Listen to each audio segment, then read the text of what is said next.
সকলেই স্নান করো, কিন্তু এই জিনিসটা জানো কি আমাদের সবথেকে আগে কোন জায়গাটা মোছা উচিত? মুখ। মুখটাই সবাই বলবে আগে, আমরা ফেসটা আমরা সবথেকে আগে মুছি। মুখ কি? মুখ হচ্ছে আমাদের সমৃদ্ধি, শক্তি ও তেজের জায়গা। এই জায়গায় আমরা স্নান করে সবথেকে আগে এই জায়গাটাই আমরা মুছে ফেলি।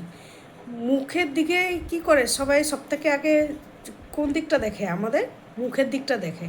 মুখ কি হচ্ছে? মুখ আমাদের ধন, সমৃদ্ধি ও ঊর্জার জায়গা। এটা ধন, লক্ষ্মী, এই জায়গা হচ্ছে আমাদের মুখ।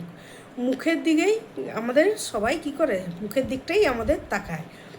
কিন্তু এই জায়গাটা কি করি আমরা? স্নান করে সবথেকে আগে এই জায়গাটাই আমরা আগে মুছে ফেলি।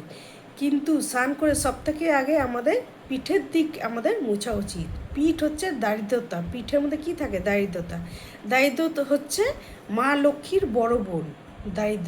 দারিদ্র পিঠের দিকে থাকে, তো সেই দিকটাই আমাদের সবথেকে আগে মুছে ফেলা উচিত। তারপর শরীরের যে কোনো অংশ তুমি মুছো, তারপরে মুখটা পোছো। এতে কি হয়? দারিদ্রতা ঘরের থেকে দূর হয়, বা তোমার শরীর থেকে দারিদ্রতা দূর হবে।